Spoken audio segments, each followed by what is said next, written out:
Chào buổi sáng tất cả mọi người, mình là Khoai, chào mừng các bạn đến với kênh Khoai Lang Thang và Khoai đang ở Mumbai, Ấn Độ. Sáng hôm nay thì Khoai ở một cái tiệm bán bánh mì roti nổi tiếng nhất cái vùng này 80 năm rồi. Wow, bánh mì giòn lắm, chú gặp một cái nghe tiếng rớp rớp luôn. Và chú sẽ có một cái sợi chỉ để cuốn lại.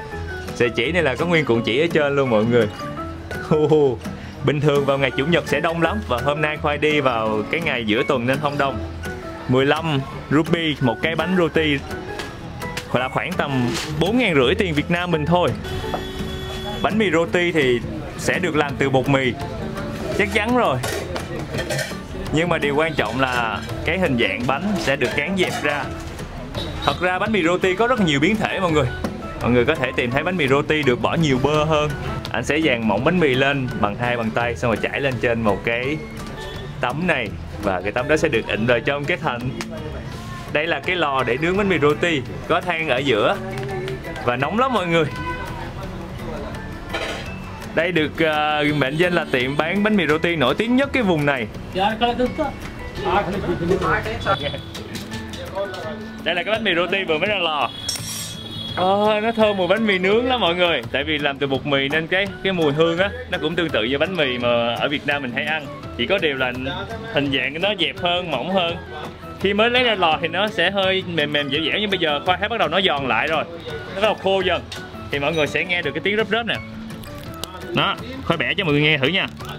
Đó, ở giữa thì nó sẽ giòn, nhưng mà ở ngoài rìa thì nó vẫn có độ dai và dẻo.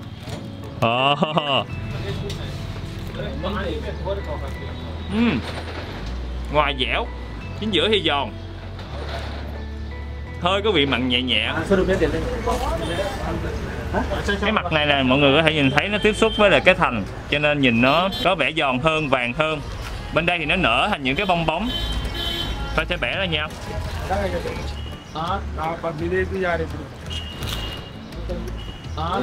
Giòn giòn dai dai. Đây là lần đầu tiên mà Khoai ăn cái bánh mì roti nướng bằng cái lò truyền thống của người Ấn Độ, mà vừa ăn lúc còn nóng ra lò như vậy luôn. Khoai đang đi ngang qua một cái khu chợ vì sắp tới cái lễ hội kỷ niệm cái ngày sinh của thần Ganesha là thần đầu voi á, cho nên mọi người sẽ thấy các khu chợ lúc nào cũng đông đúc.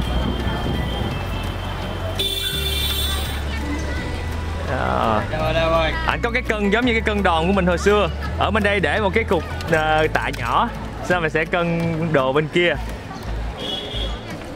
Cow, milk. Oh, thank you. Thank you.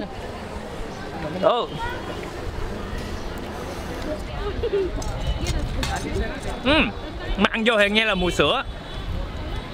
Nó giống như một loại đậu hũ làm từ sữa vậy á. Nó giống cái ván sữa trên mặt sữa mọi người. Hình như cái lá này là cái lá cây giá tỵ mọi người. Xong rồi anh sẽ lấy cái lá đó, anh làm cái dĩa và anh cắt từng cái miếng ván sữa này. Chỉ có 20 rupee một phần này thôi, là 6.000. Trời.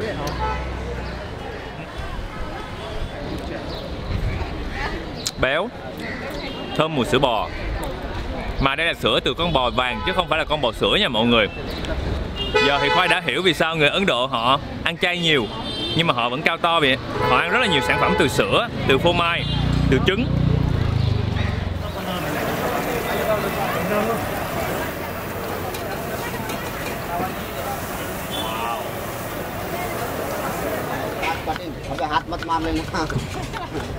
Hành tím là một trong những thành phần rất là quen thuộc. Anh này là chuyên gia luôn. You are master. You are master. Indian is cutting. Yeah. Engineer. Wow, engineer. Master. Yeah. And name is Kanya. Name है Enishman Kanya. Cái samosa ở đây thì Khoai thấy người ta sẽ có một cái quầy làm ở phía sau như vậy, làm nhân, làm vỏ bánh, xong rồi xếp thành cái bánh samosa. Sau đó là sẽ có một cái quầy để chiên ở bên đây để bán cho khách. Mọi công đoạn đều có thể nhìn thấy, cho nên là khi mà mình đến đây mình ăn á, mình có thể quyết định được là mình có ăn hay không khi mình nhìn vào trong cái quầy bếp của mấy anh đây. Bhajia. Yes. Kanna bhajia, batata bhajia. I'm sorry, I can't understand. Có một cái túi này để rất là nhiều bột ở trong đây. Đây là những viên bột làm thành cái vỏ của samosa đã được ủ và lên men một xíu. Bột này thì sẽ được làm từ bột mì và có một xíu hột mè ở trên. Viên bột sẽ được ảnh nhào sơ sơ lại, sau đó sẽ được cán mỏng ra. Mọi người thấy có lấm tấm màu đen đen không? Đó là mấy cái hột mè á. Ảnh sẽ cán 5-7 lần cho nó mỏng thiệt mỏng và cắt làm hai. Còn ở phía bên đây, đây là một trong những thành phần làm nên cái nhân của samosa, đó chính là khoai tây đã được luộc lên rồi. Trong phần nhân sẽ gồm có khoai tây, rau ngò. Mình có thể nếm được. Rất là thơm. Phải cảm giác được nó giống như là một cái loại hành phi phi lên, giống như một loại sa tế vậy á. Nhưng mà nó lại có mùi hành phi, mùi nghệ, mùi hạt thì là. Xong rồi anh sẽ trộn hết tất cả cái này lên với nhau. Ok, you can make it. Một xíu nước này cho nó dính, cuốn thành hình cái phễu, bỏ nhân vô, xếp gấp cái mép nó lại và mình sẽ bỏ vào trong kia để chiên.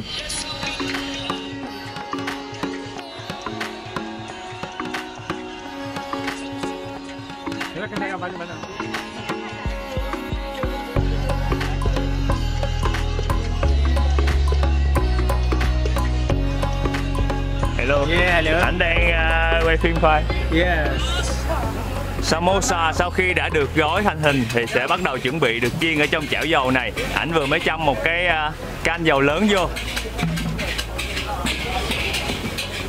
Ngoại trừ samosa ra thì ở đây coi nhìn thấy ảnh cũng có bán nhiều món khác. Ví dụ như là khoai tây chiên, có cả vadaba.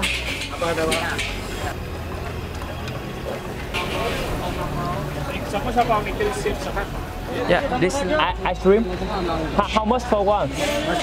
Thôi nhìn thấy chú này có bán kem. Khoan sẽ mua một cây của chú. Okay, I buy one. Thank you. Okay. Kem này có vị ngọt, vị béo và mùi masala mọi người ơi. Phải cảm thấy á, cái gia vị masala giống như là một cái gia vị xuyên suốt trong tất cả các món ăn của người Ấn Độ. Trong món ngọt lẫn món mặn, lẫn món lạnh lẫn món nóng. Trong đây còn có một xíu mùi nghệ nữa. Phải nghĩ màu vàng từ cái kem này đã được làm từ nghệ. Sẽ để một xíu cho ráo dầu. Sau đó sẽ thả vào trong cái thùng này. Wow. Khoảng tầm 10 phút chiên thì bánh đã bắt đầu vàng và có thể vớt ra được rồi. Nhìn là biết giòn rồi. Ở Ấn Độ thì cái tỷ lệ mọi người ăn chay rất là nhiều. Đôi lúc mà người ta khảo sát có thể lên tới khoảng 40% người dân ăn chay luôn. Cho nên là hầu hết những cái món ăn mà nổi tiếng và phổ biến ở Ấn Độ đều là những món ăn chay. Và cái món samosa ngày hôm nay cũng là một món chay luôn. Cái vỏ bánh làm từ bột mì, nhân bánh làm từ khoai tây ướp với là gia vị masala và mấy cái lá ngò, lá cà ri. Khi ăn thì người ta sẽ cho một xíu tương cà, một xíu cái vụn masala, nó là vụn bột của mọi người, xong người ta ướp với masala, người ta chiên giòn lên. Đây là cái sốt màu xanh lá cây, là cái sốt này được làm từ ớt và một số cái loại lá thơm, ví dụ như lá ngò hoặc là lá cà ri. Và khi ăn thì mình sẽ quét một xíu sốt. Da nóng quá. Không được em ơi, chờ xíu ăn mới được, anh mới chiên xong nóng lắm. Anh cho khoai thêm một ít ớt chili. Yeah, thank you.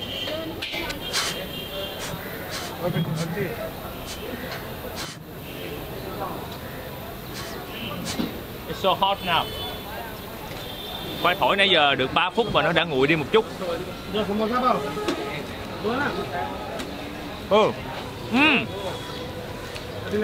Cái vỏ bánh giống như là bánh xếp của Việt Nam mình, bánh xếp bà chiên á, bùi bùi, hơi cứng. Và cái vỏ bánh hơi đặc, nó không có phải là xốp hay là nó nở ra mà là nó hơi đặc mọi người. Tôi nghĩ là do cái bột này là không có vỏ bột nổi. Vỏ bột nổi.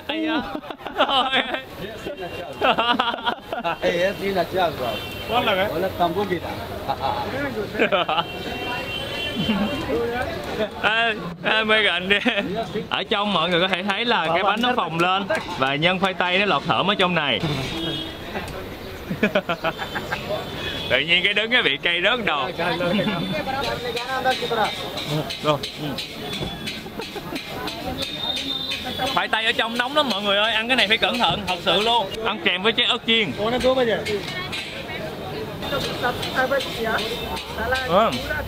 Mọi người thấy khói bốc lên nè. Món này làm cho Khoai liên tưởng tới mình đang ăn khoai tây nghiền cộng với cái vỏ bánh Hoành Thánh, hoặc là ăn với lại cái vỏ bánh phếp ở Việt Nam mình vậy đó. Okay, nice to meet you. This my friends, this my samosa and me. Okay. Mọi người ở đây rất dễ thương á, kiểu rất là thân thiện, và khi mà thấy mình quay phim á rất là kiểu tạo điều kiện cho mình quay luôn, cho nên là Khoai thấy là Khoai bắt đầu thích Ấn Độ rồi. Thật sự thú thật luôn là hồi xưa Khoai không thích đi du lịch Ấn Độ lắm, cho tới khi Khoai đến Mumbai và Khoai cảm giác là ôi mọi người ở đây rất là thân thiện, rất là dễ thương, và mình chắc chắn sẽ quay lại Mumbai một lần nữa.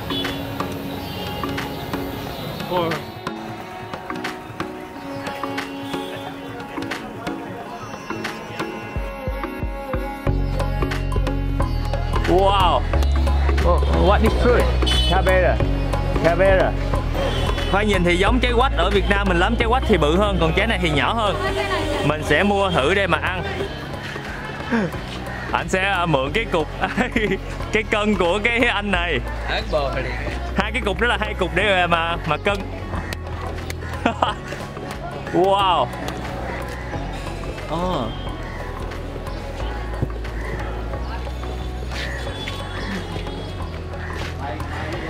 Anh nào cái phần cơm ra. Nhìn giống trái quách chứ thật ra nó không giống lắm.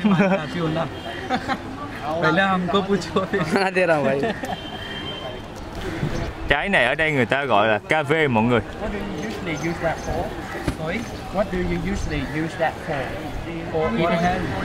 Anh sẽ bỏ vô một xíu muối masala. Thử miếng coi.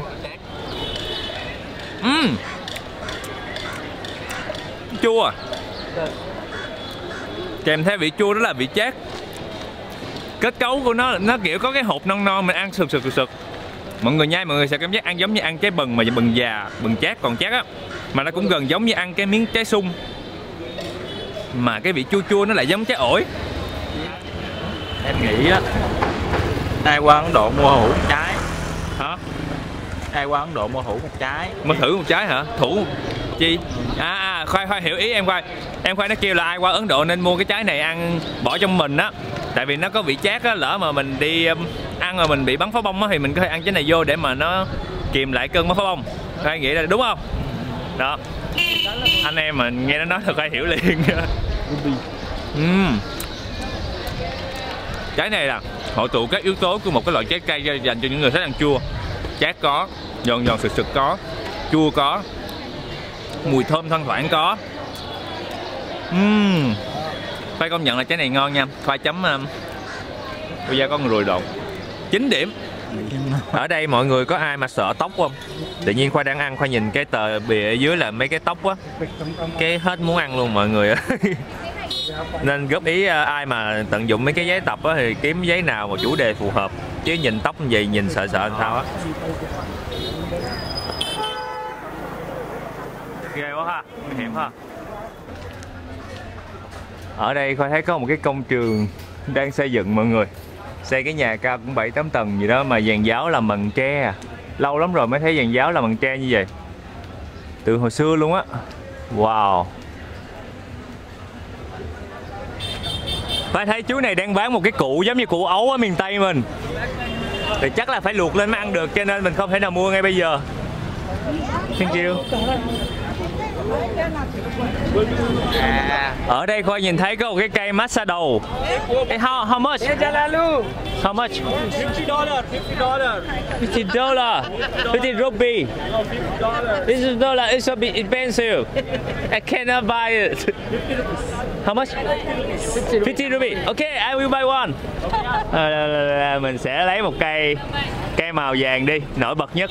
Khoai thấy người ta kêu là cái này gãi lên đầu là kiểu bị tê liệt thần kinh luôn. Nhất là mấy cái clip mà người ta gãi lên mấy đầu mấy con chó mấy con mèo á, với lại đầu người ta nữa. Thì nay Khoai sẽ thử.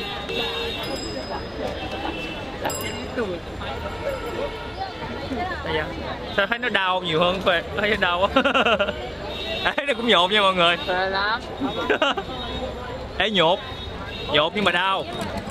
Không, Khoai nghĩ là nó đau là vì cái cây này nó size nhỏ. Khoai sẽ kiếm một cái cây size bự xài nó vừa với cái đầu của Khoai hơn. Cái này nhỏ.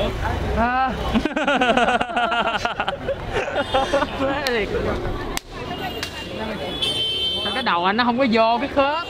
Đầu anh bự quá à. Đây là trái chanh, gần giống như chanh giấy ở miền Tây. Chanh này thì rất là thơm, cái vị chua nó cũng thanh thanh. Lâu lắm rồi Khoai mới thấy người ta dùng chanh này. Thường chanh này mà đi làm muối chanh á, ngon lắm, nó sẽ không có bị nhẫn đắng nhiều giống như là chanh kia. Và cái vị chua nó cũng thanh hơn. Ở đây Khoai thấy có bán soda chanh. Ảnh có một cái xe nhìn hay lắm. Bột masala, sốt muối masala, đường. Và sẽ lấy một chai soda.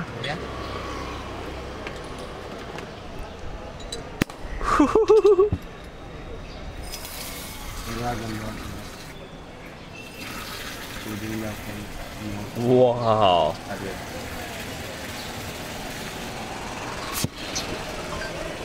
Thank you. Ở phía trên có rất là nhiều bọt. Mọi người sẽ thấy có lốm đốm đen đen, đó là từ cái muối masala, gia vị của người Ấn. Wow. Nước chanh thơm mùi masala, thơm mùi cà ri Ấn Độ. Ơi, cái vị chanh ít lắm mọi người, Khoai chỉ cảm thấy vị ngọt và vị của soda cộng với cái mặn mặn của muối masala.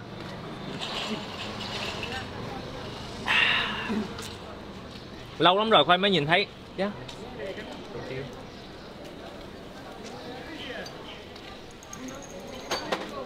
Trời ơi, cảm giác uống cái nước này giống như là mình đang uống chanh muối xí muội. Ở Việt Nam mình là bỏ thêm một xíu bột ngũ vị hương lên vậy đó.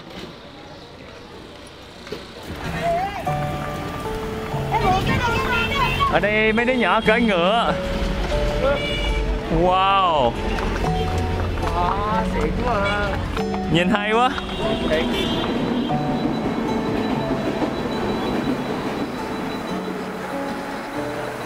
Wow, đông lắm mọi người. Tàu vào lúc buổi sáng. Bà con đi làm đông lắm, thành ra là mình sẽ đứng chen một xíu. बदलापूरला जाणारी जलद लोकल आहे. ही लोकल कुर्ला, घाटकोपर, विक्रोली, मुलुंड, ठाणे, डोंबिवली, कल्याण या स्थानकांवर थांबली. पुढे सर्व स्थानकांवर Tàu vào lúc buổi sáng mọi người. Bà con đi làm này nọ nên thành ra là đông hơn cái ngày hôm qua Khoai đi nhiều lắm. Cho nên là lên đây mình phải đứng chen một xíu với lại cẩn thận đồ đạc một chút. Bây giờ thì Khoai sẽ đi thẳng tới ga cuối và mình sẽ có một cái địa điểm để ăn cái món hamburger của người Ấn Độ rất là nổi tiếng. Sau đó mình sẽ đi tới cái cổng Ấn Độ và mình đi tàu sang một hòn đảo. Mọi người chờ Khoai xíu nha. Đối diện của cái ga tàu sẽ có một cái tiệm bán Vada rất là nổi tiếng ở đây. Mọi người sẽ thấy có bà con đứng đông đông để mua á. Giờ mình sẽ đi qua đường để mà mua cái đó. Mọi người nhìn nha, đèn đang đỏ. Và người ta sẽ đi qua đường vào lúc đèn đỏ. Xong rồi xe cộ cứ chạy và né người dân thôi. Ở đây người ta đi qua đường cũng không có theo nguyên tắc lắm mọi người. Đèn xanh rồi.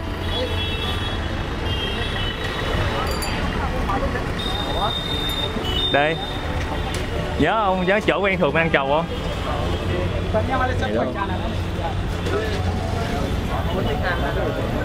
Không có tiếng Anh nha mọi người ơi, nên Khoai sẽ order theo hình ảnh. Khoai thấy người ta ăn cái gì hấp dẫn Khoai sẽ kêu. Tiệm này là có từ năm 1939, là tới nay là 80 mấy năm rồi. Wow. Excuse me. Two vada. Two. Yeah, thank you. Spicy, no? No spice. One no spicy, one spicy. Yeah. Yeah. 40 Rubik cho 2 cái Vada. Yeah, I'm from Vietnam. Oh. You know Vietnam? Yeah, Vietnam. Have you been to Vietnam? No, I've never. Yeah. Nice meeting you. Nice to meet you. Thank you. Hi. Namaste. Namaste. तो बोलतो तिखट आहे काय Spicy. Yes, spicy. Thank you. Đây là cái bánh hamburger của Ấn Độ gọi là Vada, một trong những cái món ăn rất là phổ biến và nổi tiếng. thơm cái mùi masala và cái mùi bột đậu gà được chiên lên. Phải mua cái bánh này với giá 20 rupee Ấn Độ là khoảng tầm rồi 6.000 tiền Việt Nam mình cái bánh này mọi người. Thật ra là trong đây là hầu như là nguyên liệu chay thôi. Có một cái lốp sốt màu xanh xanh. Thường cái lốp sốt này sẽ làm từ cái ớt xanh của mình đó, một xíu bột masala, cái vụn bánh được chiên giòn bỏ vào trong đây nữa. Phía bên ngoài của nó sẽ được áo một cái lớp bột. Đây là bột đậu gà. Còn ở trong nó sẽ là khoai tây nghiền trộn chung với lại cái rau ngò và cái lá. Lá này là lá cà ri và một số gia vị.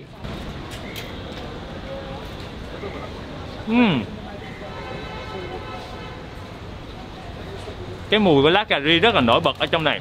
Ôi cay nha. Cay. Vẫn còn cái độ nóng. Khoai tây ở trong thì dẻo dẻo mềm mềm, thơm mùi lá cà ri.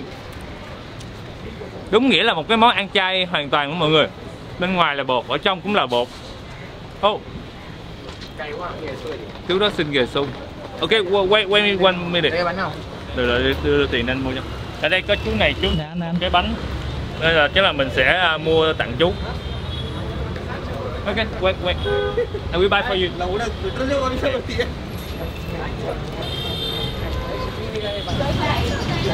Namaste. Dạ. Ê, Khoai mới xin được thêm trái ớt mọi người. Mình sẽ có thể kẹp trái ớt này vô trong đây. Cay hả? Độ cay nó được nâng lên một tầm cao mới. Ngon. Oh, this you. That's good.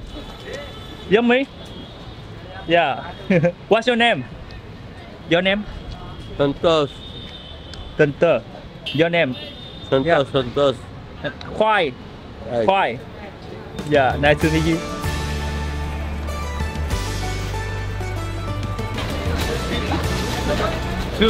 Not spicy, no spicy. No spicy, yeah.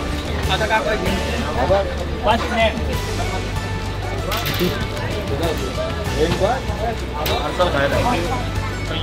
Namaste.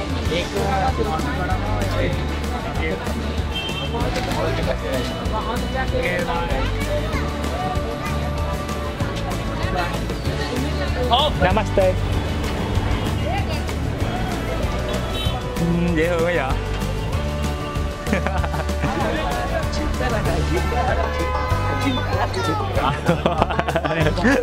Dễ thương quá. Ở đây mọi người rất là thích được quay phim luôn, cho nên con thấy là mỗi lần mà mình quay phim mấy chú đó chủ động vào để mà chào hỏi luôn á, rất là dễ thương.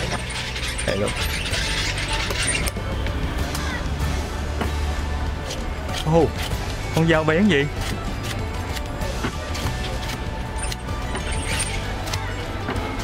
Trái dừa ở đây nó hình dạng dài chứ không có tròn giống như dừa ở Việt Nam mình. Và anh dùng một con dao rất là bén và gọt rất là dứt khoát luôn mọi người. Và một con dao khác để đập nó ra.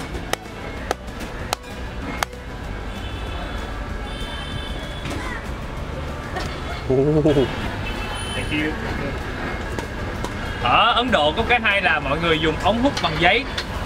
Hổm ra Khoai đi là chưa thấy cái chỗ nào là dùng ống hút nhựa luôn, xài toàn ống hút giấy thôi, bảo vệ môi trường.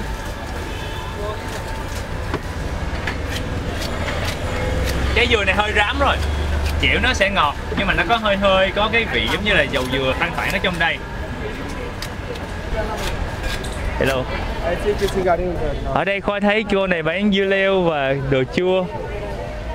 Dạ.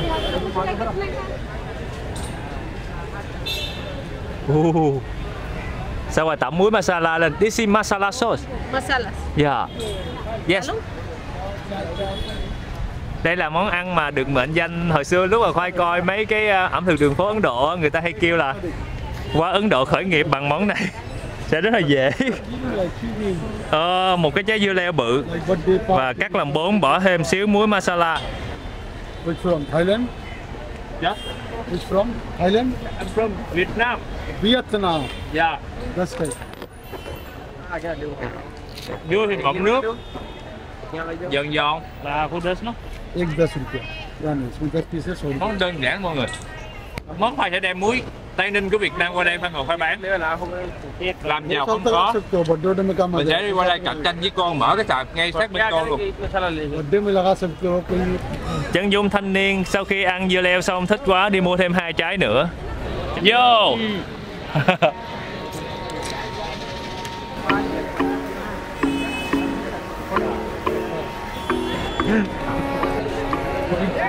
Trái cây sẽ được cắt kiểu mỏng mỏng mọi người. Ở đây ở đây người ta không dùng thớt cho nên là không có cắt vuông vuông giống như Việt Nam mình được đâu.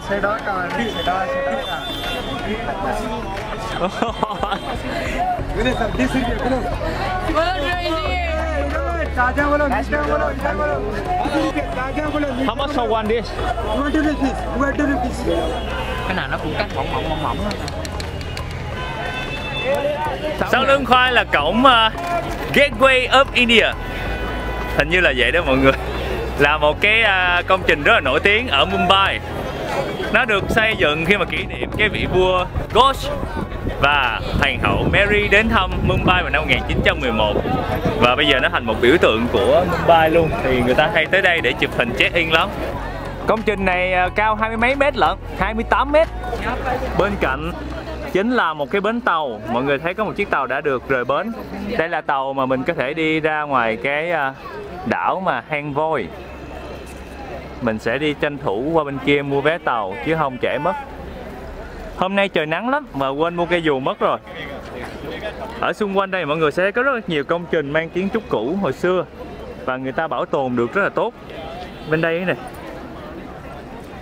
Yeah. 780. 780 for 3. 1, 2, 3. Yeah, thank you. Yeah. ये बोट का सिर्फ एलिफेंट वाला ऑप्शन है क्या? वो एक पहले राइड वाला था। एलिफेंट 260 đồng cho một người. So change. Mình sẽ ngồi dưới cho đỡ nắng đi mọi người. Không có cây dù nên nắng lắm mọi người. Bây giờ là 12 giờ trưa rồi. Chứ còn chó.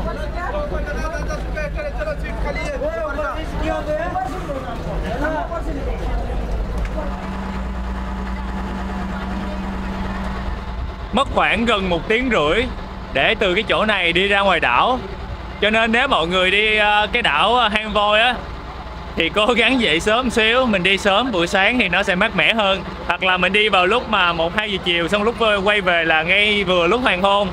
Chứ đừng như khoai đi vào lúc 11-12 giờ trưa. Nắng lắm luôn á. Nếu mà đi vào cái giờ này mình phải mua thêm cây dù để thủ theo cho chắc ăn.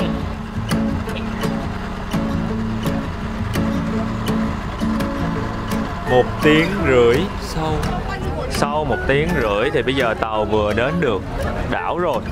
Người ta sẽ bắt đầu lấy những cái thanh trắng này ra. Bên kia chính là bến đậu của tàu. Hello Vietnam. Hello. Thank you. Okay, have a good stay. Dạ. Hẹn gặp lại. Hẹn gặp lại. Thank you. Mấy chú này đã từng sống ở Việt Nam được 3 năm. Chúng tôi là Ấn Độ. Yeah. So cute.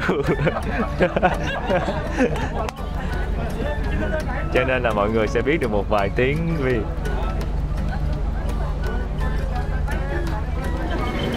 Mình sẽ mua vé tàu điện ở đây 10 ruby cho một vé. Lên trên đây thì nó sẽ nhanh hơn mọi người, chứ đi bộ sợ không kịp. Bây giờ trời chiều mất rồi. Đây là cái tàu lửa mà nó lắc nhất khoai từng đi mọi người. Mọi người có thể cảm giác được cái máy quay nó nhúc nhích kiểu hơi sốc một xíu, hơi dằn một xíu, nhưng mà cũng thú vị. Cảm giác ngồi giống như đang đi xe ngựa hồi xưa vậy á. Ở bên đây có thể nhìn qua được thành phố Mumbai bên kia. Ôi là trời, khoai vừa mới nhìn thấy mấy trái bắp, mọi người có thấy không? Ôi thơm quá, người ta nướng lên hay sao á. Hello. Mọi người ở đây dễ thương quá. Wow, bắp Mỹ nướng mọi người, thơm. Chắc Chắc sẽ được chấm với lại masala sauce, muối masala và bôi lên trên cái trái bắp của mình. Và người ta dùng một cái vỏ bắp để làm đồ cho mình cầm. ơi, thank you.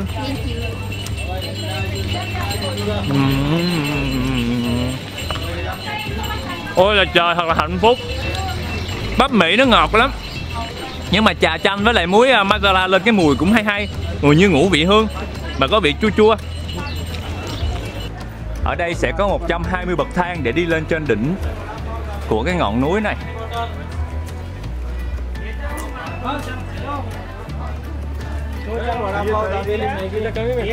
Mọi người có đếm chung với Khoai không? Để mình đếm nha. 1 bậc, 2 bậc. Some people not walking the chair, people carry in the top like a king.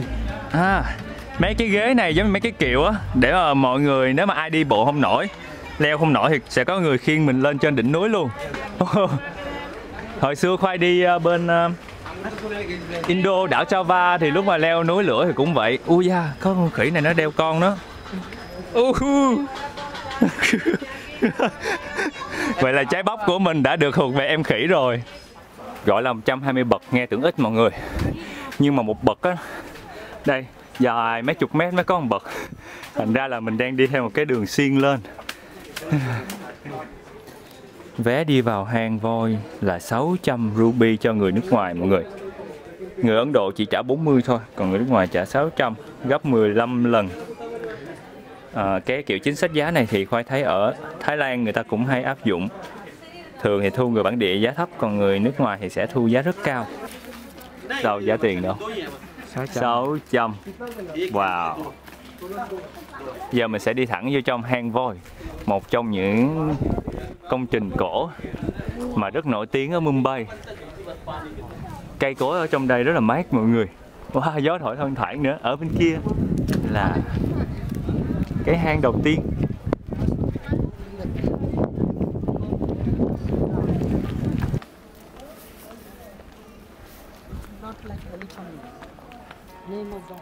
Nhưng mà trên đường vào hang voi thì tụi mình gặp một số vấn đề. Mấy anh bảo vệ đã chặn mình lại và không cho mình sử dụng máy ảnh. Vì mọi người có nhớ tấm bảng giá ban đầu không? Phí dành cho khách du lịch nước ngoài là 600 ruby. Phí dành cho quay phim chụp hình với tư cách cá nhân là 25 ruby, tương đương là 7.500 đồng Việt Nam. Nhưng mọi người ở đây thì nói là cái máy ảnh của Khoai là máy quay phim chuyên nghiệp. Thật sự là Khoai cầm một cái máy ảnh bình thường thôi mọi người. Cho nên người ta đánh mình vào cái mức là quay phim chụp ảnh dịch vụ với giá là 100.000 ruby một ngày. Có nghĩa là mình phải trả 30 triệu đồng cho một ngày để mình được quay phim trong hang voi. Cho nên là mình quyết định là mình sử dụng điện thoại để quay. Nên thành ra là những cảnh quay trong hang voi chỉ là những cảnh quay chớp nhoáng bằng điện thoại. Mọi người thông cảm nha.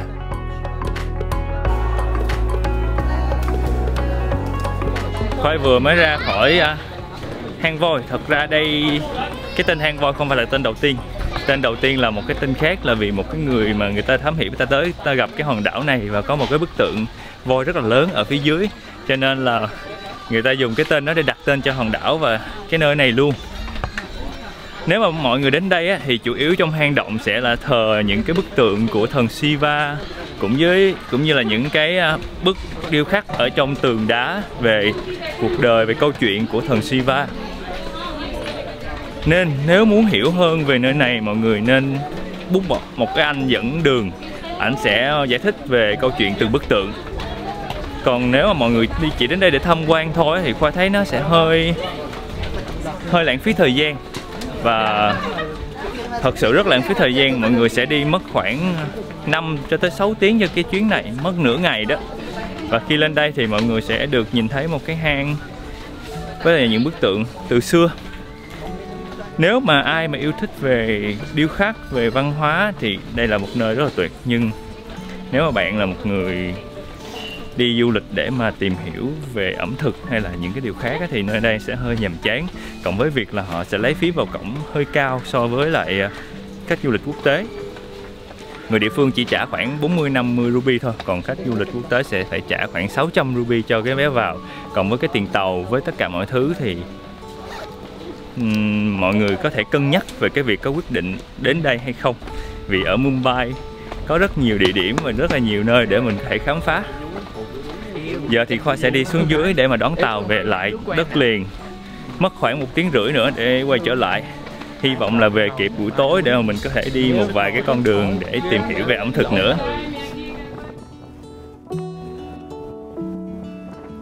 Chào tạm biệt mọi người, mình là Khoai. Nhớ bấm đăng ký để xem thêm nhiều clip về du lịch và ăn uống của mình mỗi tuần nha.